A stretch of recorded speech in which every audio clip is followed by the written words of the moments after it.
ఇవాళ బలూచిస్తాన్లో Baloch liberation army వాళ్ళు పాకిస్తాన్ సైన్యం మీద విరుచుకుపడ్డారు. 42 మంది పాకిస్తాన్ సైనికులు మరణించారు.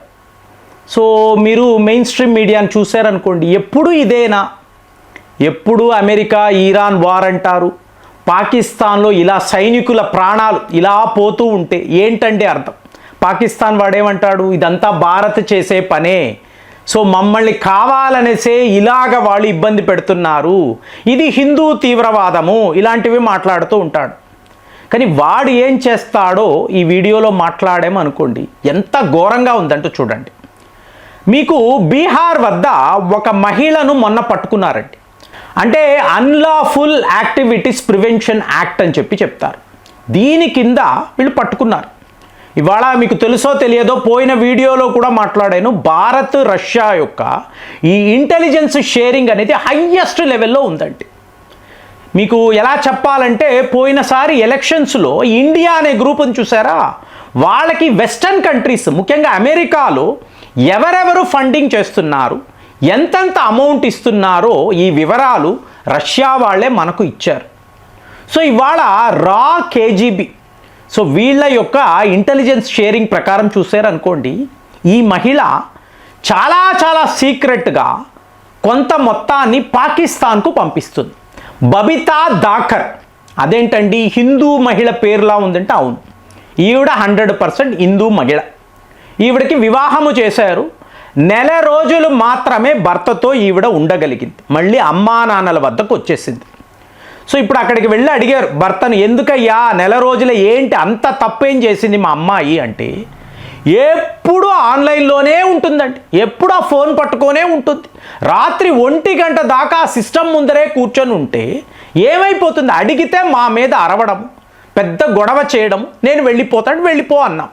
ఏంటండి ఈవిడ ఈ కంప్యూటర్ సిస్టంలో కూర్చొని బబిత ఏం చేస్తుంది చూడండి. మహిళలు ఎలా ఉన్నారంటే, మీకు ఆపరేషన్ సింధూర్ తరువాత అజార్ మహమూద్ అతను తన కుటుంబ సభ్యుల్లో మహిళలు, పురుషులు ఎంతోమంది మరణించారు కదా, చూసారా, వాళ్ళు ఆపరేషన్ సింధూర్ అన్నారు. సింధూర్ అంటే ఏంటి, తిలకము. మనకు తిలకము లేకపోయినా భారత్ని విడిచిపెట్టకూడదు, వాళ్ళ మీద పగతి, అంటే వాడేం చేశాడు అనేది మాట్లాడు. కానీ వాళ్ళ సైనికులు, వాళ్ళ విమానాలు మన మదరసాలను కూల్చారు కదా, ప్రతీకారము తీర్చుకోవాలంటే ఈ మహిళలంతా ట్రైనింగ్ అని ఆయుధాలు పట్టుకొని బుర్కాలు వేసుకొని అక్కడ పీఓకే వద్ద ఉంటారు. వాడు చేస్తున్న దారుణాలు వీళ్ళు ఎవరు పట్టించుకోరు.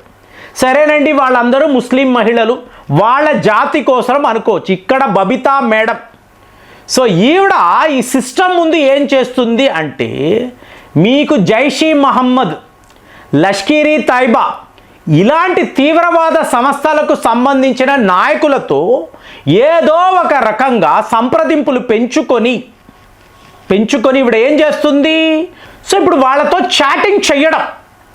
ఈ చేయడంతో ఏమైంది, లవ్ జిహాద్ అని అన్నారు వాడు. ఇందులో ఒక నాయకుడు, ఎంత చక్కగా ఉన్నావమ్మా, నువ్వు హిందూ మహిళగా పుట్టడమే నువ్వు చేసిన పొరపాటు, నువ్వు మా మతంలో పుట్టి ఉంటే ఎన్నో అద్భుతాలు చేసేదానివి అంటే, బబితా కాస్త ఖలీజా అని ఆవిడ పేరు మార్చుకుంది. మరి ఆన్లైన్లో వివాహం. సో వాడేమన్నాడు, నువ్వు ముందు నేపాల్ వచ్చేసేయి, నేపాల్ నుంచి నేరుగా యుఏఈ వస్తే అక్కడ నుంచి పాకిస్తాన్లోకి వచ్చేసేయవచ్చు, మనము స్వర్గాన్ని చూడవచ్చు అంటాడు కదండి. అక్కడికి వెళ్ళాక మీ అవయవాలంతా కట్ చేసేసి బానిసల్లాగా ఒక దగ్గర కూర్చోబెడతారు. గల్ఫ్ దేశాలకు వెళ్ళిన మహిళల పరిస్థితులు ఏమిటి మనందరికీ తెలుసు కదా. కానీ మహిళలు ఎలా ఉన్నారు అంటే, మొన్న నేను మాట్లాడాను, సియా గోయల్ మీడియా అడుగుతుంది, ఇంత దారుణానికి ఎలా ఒడిగట్టావు, ఎందుకు అబ్బాయిని చంపాలనుకున్నావు, నిజాలు చెప్పేవచ్చు కదా, నువ్వు ఇంకొక అబ్బాయిని ప్రేమిస్తున్నానని చెప్పొచ్చు కదా అని అరుస్తున్నారండి మీడియా వాళ్ళు. ఆ అమ్మాయి తన మిడిల్ ఫింగర్ని చూపిస్తుంది చూడండి, మిడిల్ ఫింగర్ని చూపించి పోండ్రా అంటుంది. అంటే ఈ మహిళల ఆలోచన, అంటే మన దేశము సోషల్ మీడియా పేరు మీద ఎంతలాగా పాడైపోతుంది. వరుసగా మాట్లాడుతున్నాం, ఫేస్లెస్ ఫేస్బుక్, ఎంతెంతమంది ఎన్నెన్ని గంటలు స్పెండ్ చేస్తున్నారు. వాట్సాప్లో రీల్స్ చూస్తున్నాము, వీడియోస్ చూస్తున్నామని అమూల్యమైన సమయాన్ని ఎంతెంతమంది వేస్ట్ చేస్తున్నారు.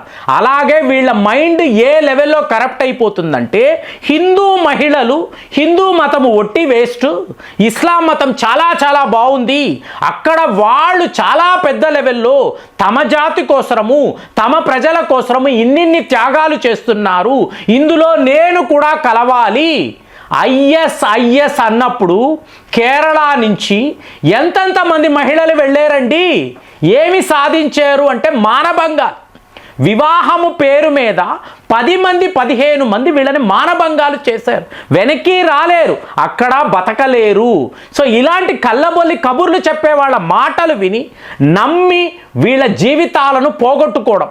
సో ఫైనల్గా ఈ బబితా ఏం చేసిందంటే, ఖాళీజా బేగం ఈవిడ ఏం చేసింది, తన ఇంటిలో ఉండే డబ్బు, తల్లిదండ్రుల బంగారం, వీటిని అంతా కూడా అమ్మివేసి పాకిస్తాన్లో ఈ లవ్ జిహాద్ని ఎవరైతే ఉన్నాడో ఆ కుర్రాడికి డబ్బులు మొత్తం పంపించింది. సో భారత్ నుంచి, అది జైపూర్ నుంచి మీకు ఇలాగా డబ్బు ఎందుకు పాకిస్తాన్కి వెళుతుందని చెప్పి మన నేషనల్ ఇన్వెస్టిగేషన్ ఏజెన్సీ వాళ్ళు కూపీ లాగితే, ఈవిడ సిస్టమ్స్ని అంతా కూడా వాళ్ళు చెకింగ్ చేస్తే మీకు ఇలా జైషీ మహమ్మద్, లష్కర్ తోయిబా, ఐఎస్ ఇన్ని సంస్థలతో ఈవిడికి నెట్వర్క్. వాళ్ళు ఏం చెప్తున్నారో చెప్పమంటారా, మన 300 గ్రూపులకి కొత్త నాయకురాలు, హిందూ నాయకురాలు వచ్చింది, ఇక మనదే విజయము, భారత్ పతనము ఖాయము అని చెప్పి అక్కడ మెసేజ్లు. సో ఇదంతా మీరు చూసారనుకోండి, మూలాలు ఎక్కడండి, మూలాలు ఎక్కడ? ఈ అమ్మాయి ఎంతమంది ముస్లిం అబ్బాయిలను కలిసింది, మీకు ఈ తీవ్రవాద నాయకులను ఎక్కడెక్కడ కలిసింది? Nothing friends, only social media, phone, computer, ఇక్కడ వచ్చే మెసేజ్లు. ఇంట్రెస్టింగ్గా అనిపించిందా? క్యూరియాసిటీ, చూడడం, చూసి నేర్చుకోవడం, నేర్చుకొని మేము ఏదో చాలా గొప్ప అడ్వెంచర్ చెయ్యబోతున్నాము, ఇలా ఇళ్లలో కూర్చొని ఇలాగ కప్పుకొని. అంటే చూడండి, ఇప్పుడు మార్వాడి మహిళలు అన్నారనుకోండి, ఇలా కప్పుకుంటారు కదా, కానీ ముస్లిం మహిళలు పూర్తిగా బుర్కా వేసుకొని ఉంటారు. ఆ తేడా తెలియలేదు. అక్కడ వాళ్ళకి చాలా స్వతంత్రం ఉంటుంది, ఇక్కడ మమ్మల్ని ఇళ్లలో బంధించేస్తారు. సో 1 నెల రోజుల పాటు నేను ఇంటర్నెట్ ముందు కూర్చుంటే నా భర్త ఇంటి నుంచే వెళ్ళిపో అన్నాడు. ఇంత దారుణాలు ఇక్కడ భారత్లో జరుగుతుంది. అదే పాకిస్తాన్లో నాకు టోటల్గా ఫ్రీడమ్ ఉంటుంది, హ్యాపీ లైఫ్ ఉంటుంది, నన్ను ఇష్టపడే మగధీరుడు రెడీగా ఉన్నాడు, నేను నేపాల్ వెళ్ళిపోతాను, అక్కడి నుంచి పాకిస్తాన్ వెళ్ళిపోతాను, మతాన్ని కూడా మార్చేసుకున్నాను, వాట్ ఏ లైఫ్ అని చెప్పి ఈ అమ్మాయి భావించడము. ఇలాగ 100 మంది ఉన్నారు. సో అలాంటప్పుడు దేశములో మనము పాకిస్తాన్ మీద తిరగబడ్డము కాదు, ప్రాక్సీ వార్ కాదు, డైరెక్ట్ యుద్ధము చేసినా తప్పు లేదండి. అలాంటిది ఆఫ్ఘనిస్తాన్ వాళ్ళు ఇవాళ పాకిస్తాన్ మీద విరుచుకుపడుతున్నారు. బలూచిస్తాన్ వాళ్ళైతే కరెక్ట్గా పాకిస్తాన్ పోలీసులు, పాకిస్తాన్ సైన్యాన్ని టార్గెట్ చేస్తున్నారు. ఇదంతా తప్పు అని చెప్పి ఎవరైనా రాస్తే, అంటే మీకు హ్యూమానిటరీ గ్రౌండ్స్లో ఇలా చెయ్యకూడదు కదా అని మాట్లాడితే వాడు చేస్తున్న పని ఏంటి, అసీం మునీర్ యొక్క మెంటాలిటీ ఏమిటి, ఇదంతా మీరు చూసారనుకోండి. వాళ్ళు ఒట్టి తీవ్రవాదులు, నో మెర్సీ. వాళ్ళ మీద మీరు అయ్యో పాపము అన్నారనుకోండి, రాజస్థాన్లో జైపూర్ వద్ద ఏం జరిగిందో, మన మహిళలు, హిందూ మహిళలంతా కూడా ఇలాగ మాయమైపోతారు. మీకు వేల సంఖ్యలో వెస్ట్ బెంగాల్లో మాయమయ్యారు, ఏమైపోయారు వీళ్ళందరూ. ఇవాళ కూడా మిస్సింగ్ కేసులుగానే ఉన్నారు కదా, మరి వీళ్ళ ఆచూకీ ఎవరు వెతుకుతారు? చూడండి దేశము ఎంత డేంజర్లో ఉందో. ఇదంతా సోషల్ మీడియా చేస్తున్న కుట్ర. అమెరికా వాడు పని కట్టుకొని మనల్ని టార్గెట్ చేస్తున్నాడు. మరి దీనికి మన మహిళలు బలైపోతున్నారు అంటే ఏ లెవెల్లో మనం పాకిస్తాన్ని శిక్షించాలి? ఆలోచించి కామెంట్స్లో రాయండి. మళ్ళీ వచ్చే వీడియోలో కలుద్దాం. జై హింద్.